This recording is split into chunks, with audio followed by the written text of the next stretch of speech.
Okay, I'm doing something new today. I'm going to just add him on and we're going to go right into it. This guy is a powerhouse. He's an actor on TV, in the movies. I mean, the list goes on. Here he comes. Let's see. Okay, I'm admitting him to the Zoom room. And Mr. Kurt Yaeger! Hey! Hey! How are you? Good, look at this. I like it, my gosh. When did you get gray? Oh, I've had gray for a while. Yeah.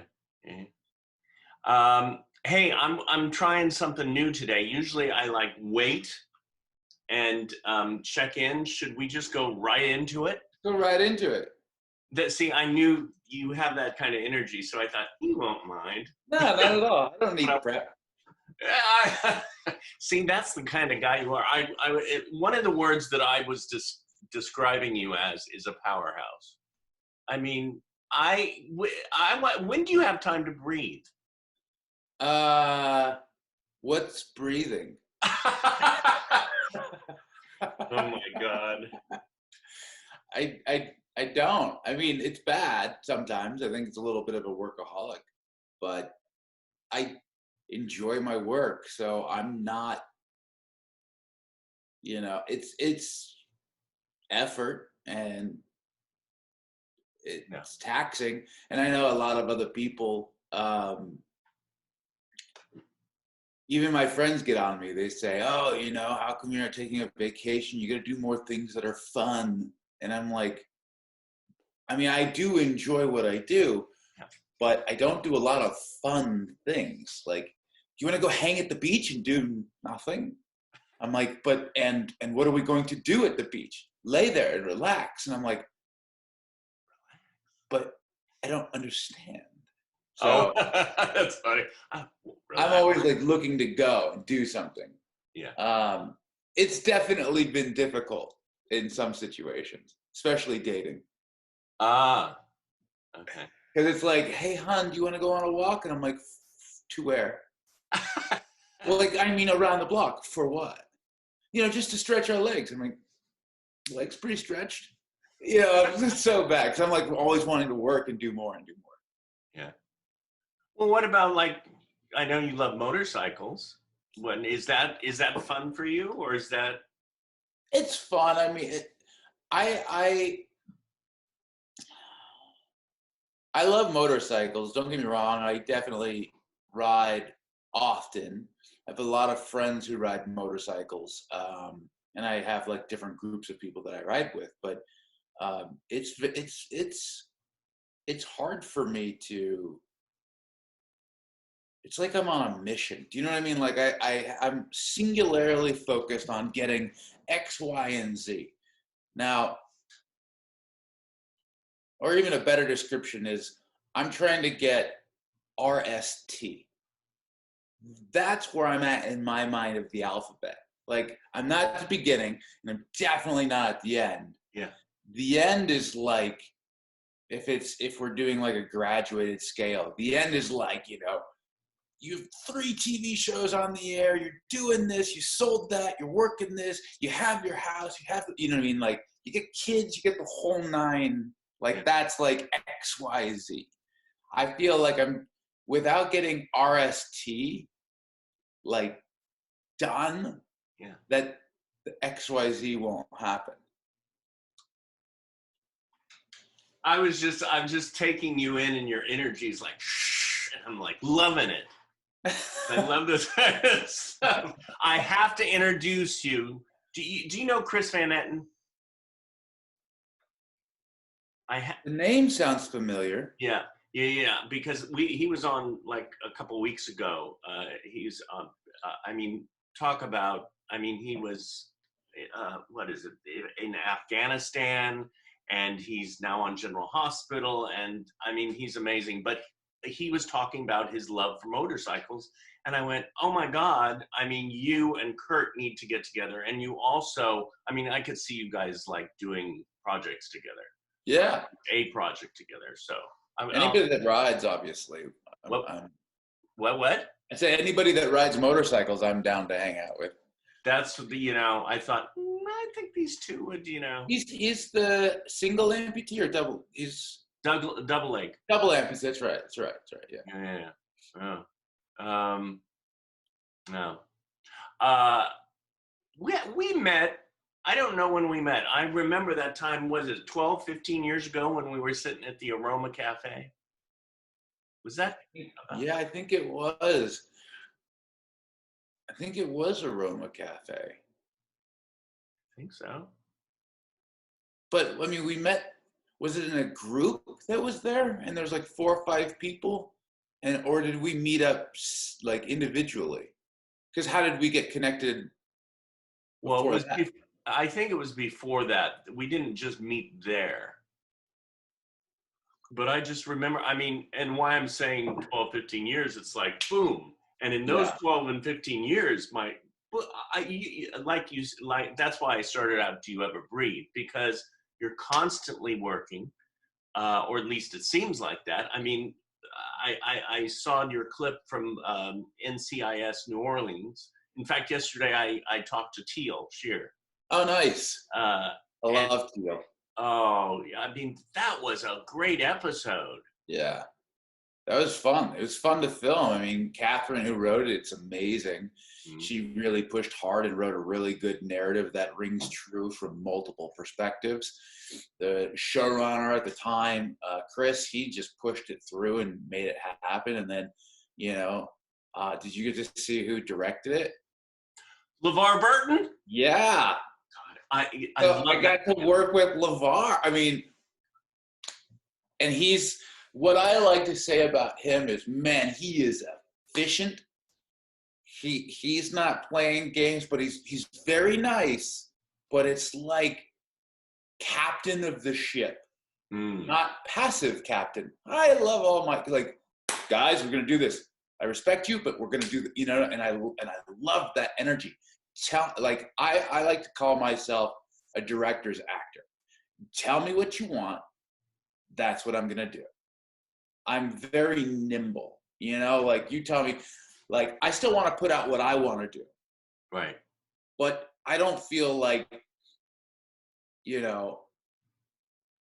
it does something a disservice if I go in with only my ideas or I go in with only the perspective of serving and pleasing. So it's like, I want to take what I've built and then manipulate that homework. And then you're like, okay, well, in this scene, it happens this way because he's feeling that. So I need this emotion and I need some elevation. Now, from a director's standpoint, sometimes the elevation is he's expecting those peaks and valleys in the total story. So that might mean, get loud like he's telling you, but that also might be more intense and not loud like he's telling you. Yeah. So you can get a direction that doesn't mean what the direction is. It's just more like he needs something or she needs something there. Mm-hmm. And you're like, okay, I understand what you're saying. How do I process that, put it through it, have it done, execute, and all in 10 seconds. Right. And then action. And now you're back on. So, yeah, right. The episode was great. And who I got to work with was Daryl. I've wanted to work with Daryl. We'll chill. But I wanted to work with Daryl for years. Yeah. And, he had his accident on a motorcycle as well. So we bonded directly over that a long time ago. Mm-hmm. We've known each other for years. Wow.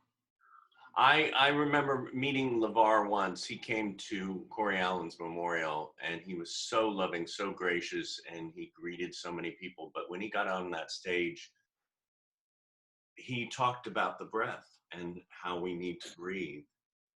Yeah. And he was just his presence is so powerful. Yeah. And the way you described him, he could run the Star Trek Enterprise. 100%. And technically he did. He was the engineer.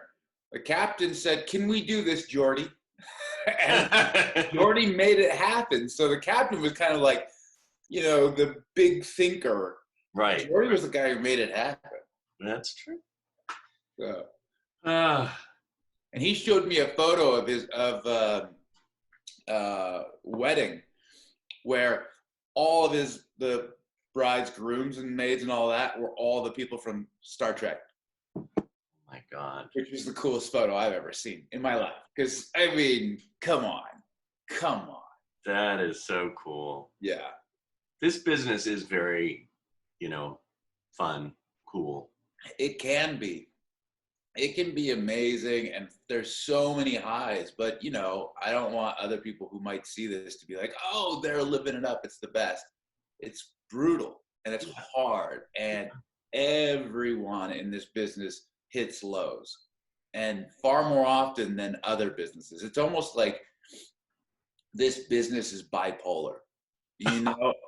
It's very like you get high highs and low lows. It's just, and you're always trying to mitigate it. You're always trying to like figure out what the medicine is to like not crush your highs, but not stay in the lows. That is like the most brilliant explanation of this business. Yeah. Oh my God. Have you written a book? Or are you thinking of it? I've been asked to a couple times. I haven't. I feel like I haven't accomplished yet what I want to. So it's like I don't have my last 4 chapters. Yeah. Yeah. Well, and you can always add a few more. Yeah, I mean that's what there can always be the follow-up book too. But yeah, that's true. I feel like I want to accomplish more. I'm working on a couple TV shows. We're pitching, to different networks and studios right now. And there's a lot that I want to say. There's a lot of things that I would like to get out that is really about, in all of my stories that I create, it's always about the duality of situations at minimum. Often there's more sides than just 2 to a coin. It's more like a Rubik's Cube or a Dungeons and Dragons die. It's like there's more sides to something.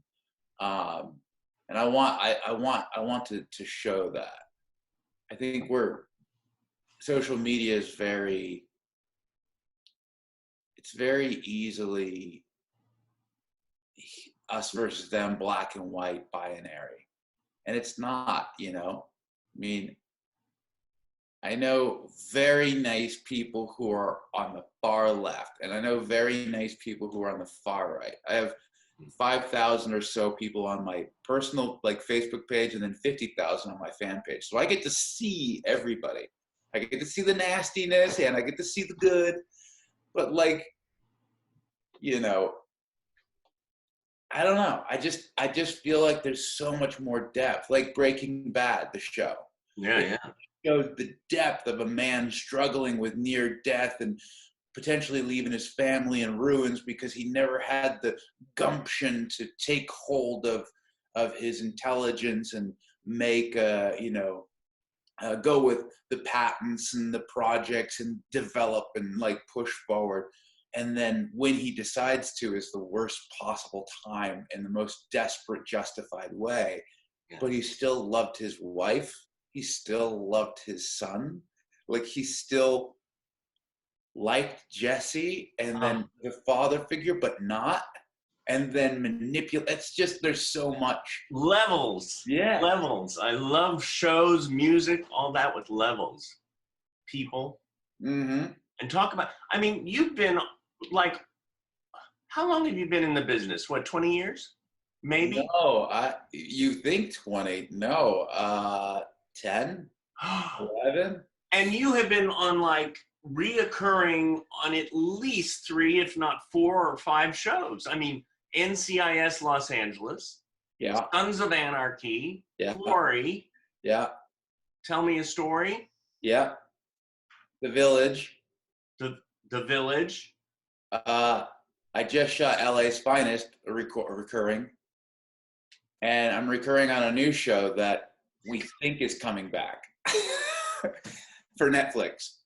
Well, So I was supposed to go to Vancouver. We'll see. Yeah. Now, if you don't know how to breathe, how is this quarantine? How are you dealing with this? Because it sort of forces you to like, sort of, right? I am working more than ever. Because I literally do this. 7:30 something. Like there's no specific time now to wake up. Just kind of 7. Okay, 7:30. Let me get up. Oh, let me get some coffee. Let me look. Oh yeah, let me respond to this person. Okay, yeah, yeah. I'll have the edit done by next Tuesday. Okay, and I'm already working. It's because I have a small production company. I write, I produce. I act, obviously, but I do consulting as well.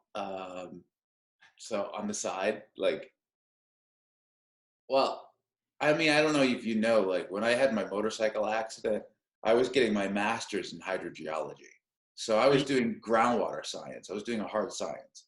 You were like so far from acting. So far, completely far away from this.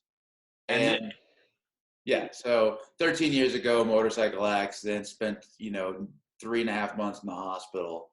I broke my pelvis in half, tore my bladder in half, broke 7 vertebrae, collapsed my lungs, broke all my right ribs, concussion, ACL, MCL in my right leg, and deep vein thrombosis in my calf, which is blood clots. 3.5 months in the hospital, 27 surgeries while there. Got out, like another 9 months of recovery. Then they had to do a revision surgery, which is re-amputating the leg.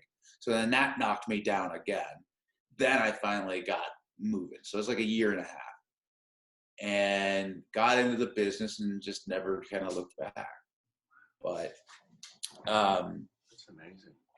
But yeah, I mean, do you know Alex Barone? Yes. Yeah. In fact, we just connected this morning. He's doing a Meet the Biz in a couple of months. Nice, dude. He's the nicest guy. Well, you do what, Tommy and Bobby with him? Yeah. What is this? 146 episodes already? Yeah, well, we wrote 140 something episodes, but because of coronavirus and a couple things, because we were just getting to the end of filming. Yeah. So we only filmed 130 episodes of the 140 some odd we wrote. Got it. So we filmed 130 episodes of 3-minute long written scripted pieces of content. So it's like 390 pages, which is what, 5.5 feature films. And we've got it all. We're editing it, and we have it with editors right now. So we've got like 10 editors working on it. Wow. 10 editors. Yeah, because you think about it, if you gave one editor, said, "Hey, make all the show," then they would essentially be working for the next year.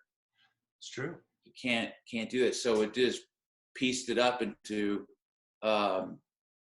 like 10 to 15 episodes, depending on the editor, per editor. Yeah. Said, hey, let's just have you do 10, you do 5, you do 13, they'll do 15. This person can only do 5, and just we edited a few, showed the format, showed the theme, the style, kind of gave a style guide, and said, okay, this is what we're looking for. Your first edit will be slow and rough, and we'll fix it and give you a lot of notes. And then after you see where we're going, we'll just let you run. And it's been great so far. This is why you hire this man for consultation, because he's effing brilliant. Yeah, my God. It's like, well, this is what we do. Boom, boom, boom, boom. And you just go with it. Yeah, it's like, I think it's from years of playing strategy board games. Right. Like I just know strategy. Doesn't mean I know other things. It's just that's the thing I know. So, okay, now, when did you run up the Empire State Building? I mean, was that in the last 13 years? Yeah. That was 86 floors in 20 minutes. I think it was 20 minutes and 9 seconds. Yeah. Oh. Oh yeah, forget it. 9 seconds more. Oh. Oh, I should have stayed under the 20-minute mark. Yeah, that was like 5 years ago. Yeah, I did that with Challenge Athletes Foundation. They had an event. It's like one of the best organizations there are. But where they're having people run up the Empire State Building, and it's a huge race. And I went and did it, and it was a lung buster. Like I was hurting so bad, and it was cold in the staircase, in the stairwell. It's cold because it's like outside, and it was like towards winter. So it was like you're breathing in cold air. You could feel like your throat like on fire the whole way up. I hit like the 33rd floor or something, and then started seeing like bubbles like in my eyes, like like when you're starting to pass out. Like I was like, oh, I should probably slow down. Did you a little? Kind of. Well, you made it in 20 minutes, so I guess, Yeah, that was brutal. But it was fun to be able to do and say you did. Yeah. Yeah. Listen, I think I could make it up 3 of the 86 floors. I'm so confident. I'm like that dumb kid that's like, throw me in the deep end, yeah, and then has no ability to swim and doesn't realize that they're in trouble. Like I just fully throw myself into things. Does anything frighten you? I mean, not achieving my goals. A big fear is the fear of like, am I foregoing a lot of other people's lives? Like, like a lot of other people live a different lifestyle. Yeah. And so I'm like, well, I don't have kids yet. I don't have a lot of things that like my brothers have. Right. And you're like, well, that's a big fear. Like, am I passing up some really important things? But they look at me and they go, well, did I pass up a lot of important things? And so it's like, maybe the answer is yes, and it's okay. Because you can't have everything. Everyone wants everything, but that's not even necessarily healthy, Right. Like, can you imagine if you had Thanksgiving dinner every single day? It's like the best meal that you eat every year. Yeah. But every day you'd be like, I'm just going to be sick. Yeah. So I don't know. I think that's a fear. Let's think. God, these are great. Like what you're saying is like feeding my brain and going, it's okay that, I'm like thinking about it now, what you're saying. It's okay not to have everything. Like, yeah, you can't be on a desert island, tropical island, enjoying like a Mai Tai and be skiing in Aspen at the same time. Yeah. You have to choose. Especially, like you said, when it's not healthy. Yeah. Exactly. And you keep healthy. Yeah. Even though you're like, you're not like that. I'm more like this. You're like. Yeah, I'm a little myopic in my focus. Yeah. Like I can forego other things. I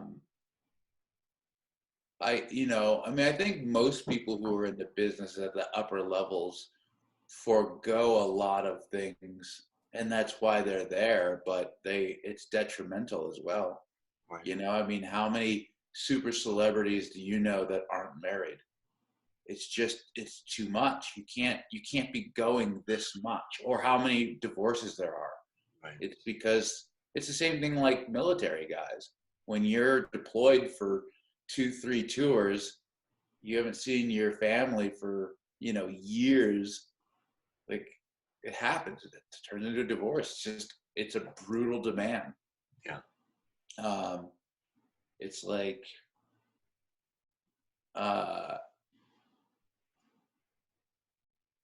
what's one of the more difficult things is that no one outside of the business understands.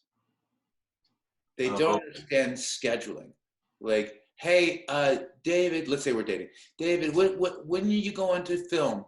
And you're like, I don't know yet. Like, production hasn't told me. I know, but I'm trying to make plans for us. Can I visit with you while you're in Vancouver? And you're like, I don't know yet. Yeah. And they're like, well, are you going to make it to the wedding? You're like, I don't know. You're literally telling everybody you don't know anything about your existence, and they can't imagine that that's the schedule. And that's the schedule. That's the business schedule. Like, things change all the time. And it's not an arbitrary, things change. Literally, things change by day. Like, I could be sitting here talking to you, there's no work right now. And I'll hang up with you, and 2 hours later, I'll get a call from, a studio being, hey, Kurt, we wanted to put you on this thing. And it's like, or nothing happens for 6 months, and you're like, shit, have they forgotten about me? And that's a different thing. So I think the hardest thing for me is people understanding that you want to do birthdays, you want to do weddings, you want to do everything. And the best that you can say is, I will try to make it. Right. Right. So, and you said, have they forgotten about me? Let's say you feel like they have. How do you get back in their face, or? I don't know. I don't know if you can. I think a lot of it's about personal relationships. Doing what you say you're gonna do. Let your yes be your yes and your no be your no. Yeah. Like, that's a very rare thing, I think, in this business, because there's so many people who are like, yeah, and don't mean it. Yeah. I mean, how many times have we tried to get together and you're like, when? I've always been like, I can't, as opposed to, yeah. Yeah. And then this time you're like, hey, and I was like, yes. Yeah. And we didn't even have to discuss like time or whatever else. I knew why you were calling, and I was like, yes. Yeah, it's true. But if you're in this business, you understand it. You understand all that stuff. Yeah. So I think that, trying to get back in the good graces of people is just, keeping up with people, sending notes, phone calls, texts, caring about somebody outside of the business. But not too many texts. Well, yeah, not like, you're not, like,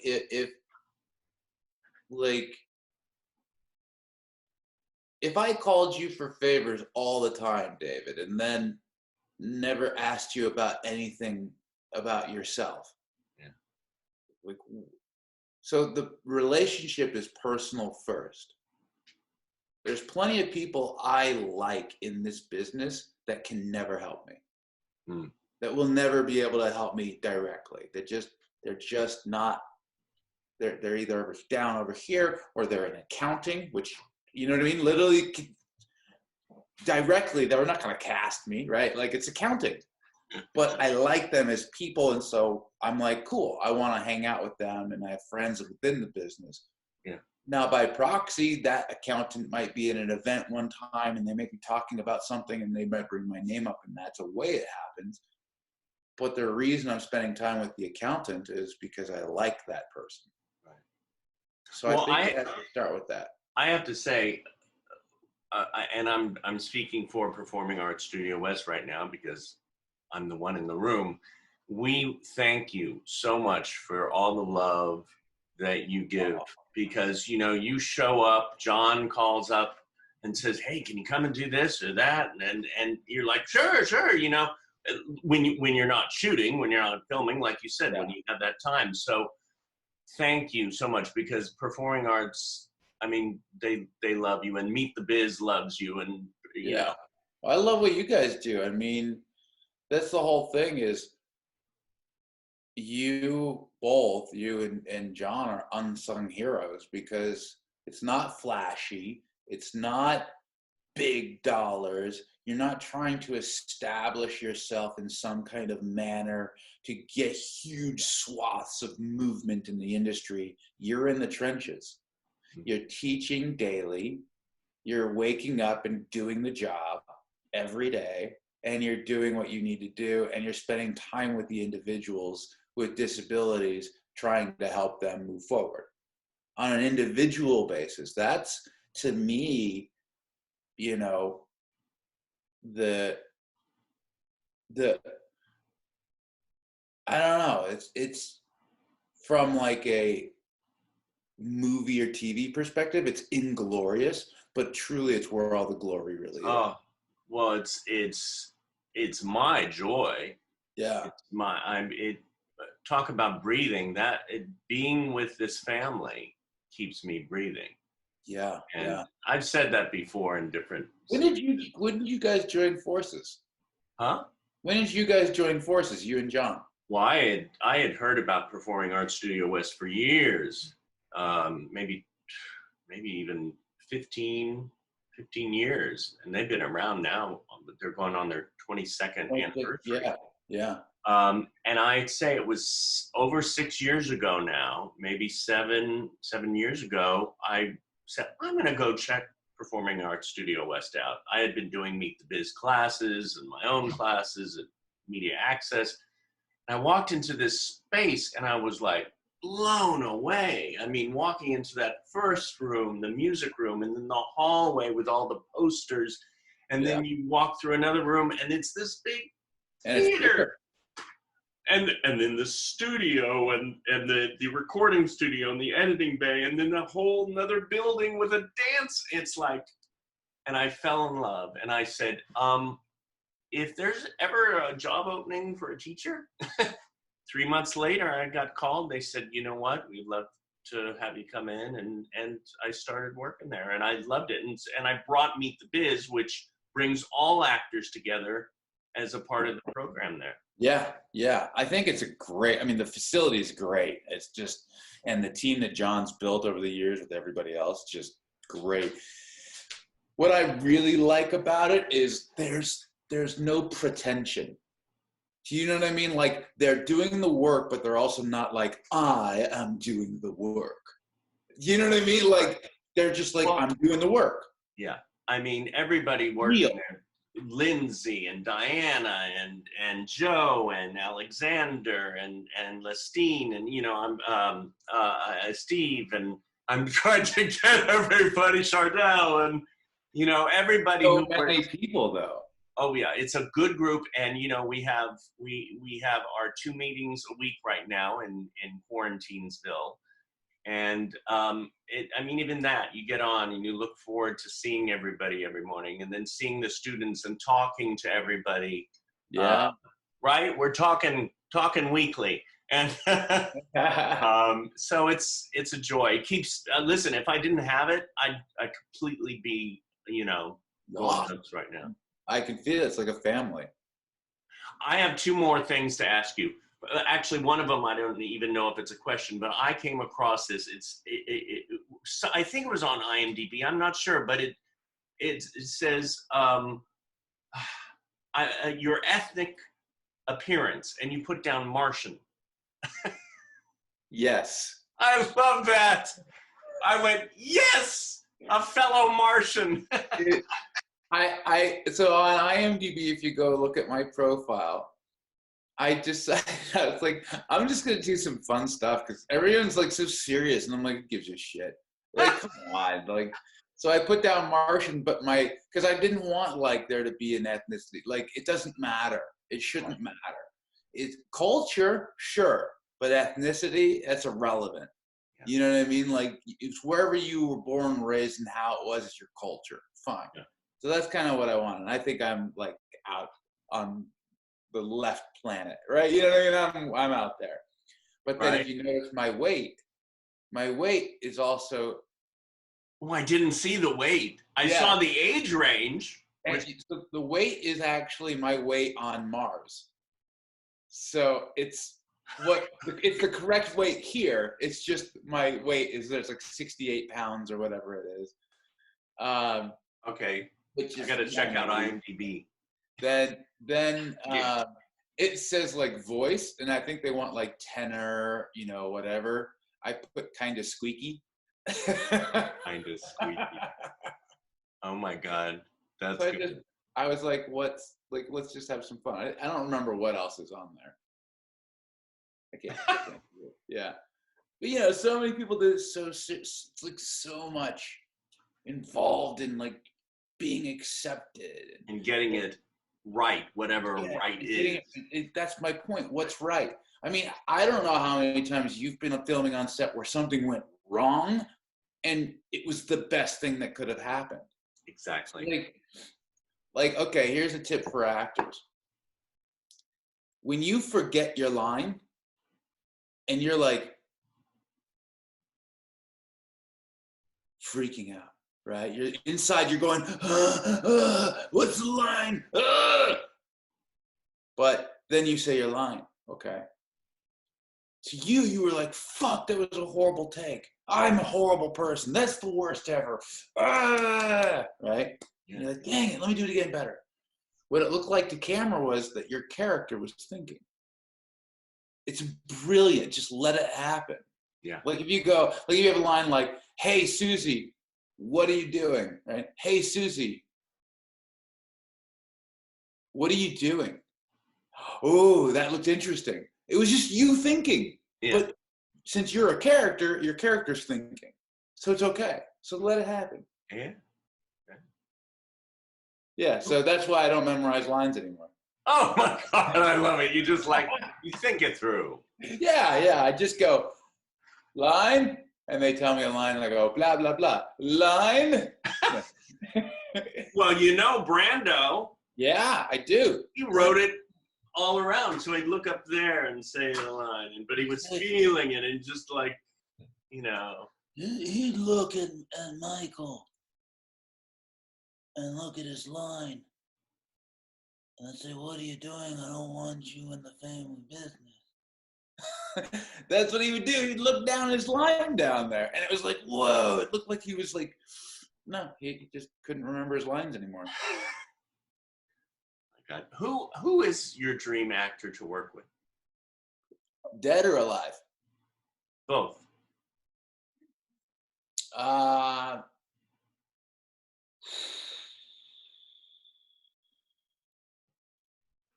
I would say dead would be Peter O'Toole.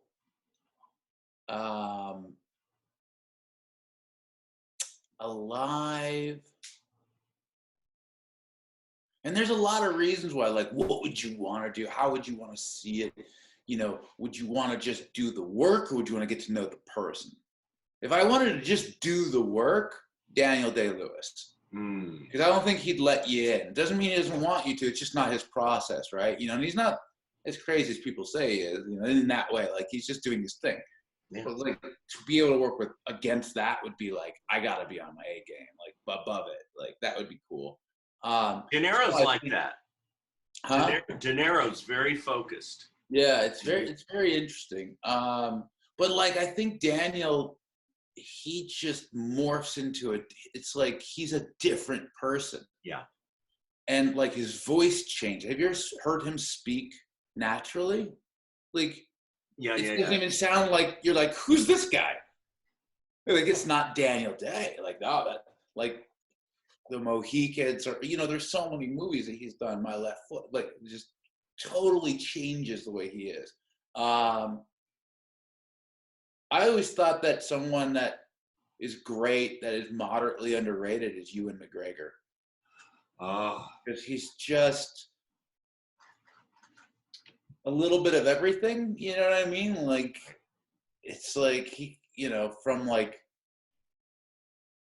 Train Spotting to Big Fish to Star Wars. I mean, how do you do that? Moulin Rouge.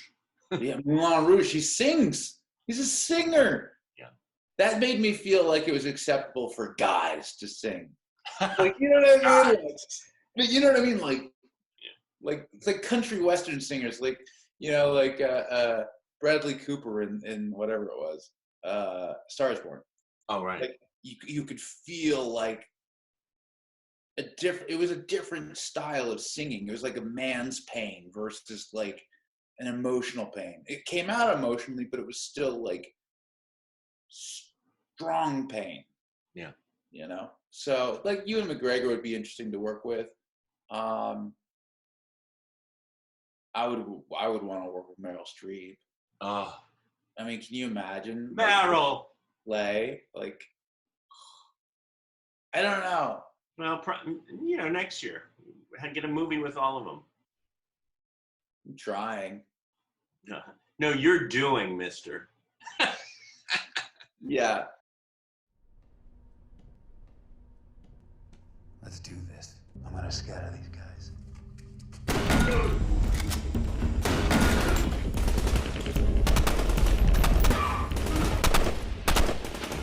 Kill him!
Come on, go, go, go, go, go!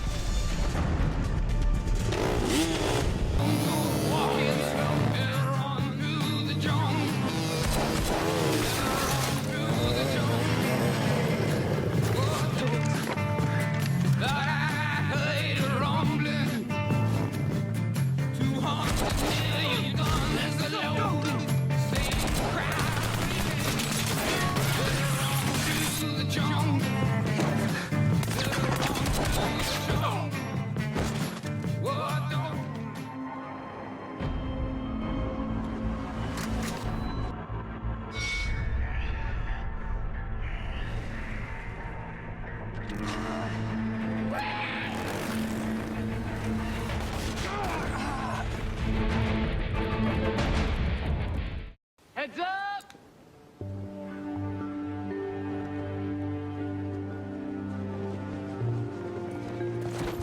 Freddie Lynn? Hey, you guys must be NCIS. You mind grabbing me my other half? This is Kurt Yaeger, and I'm riding the P-Series from Specialized.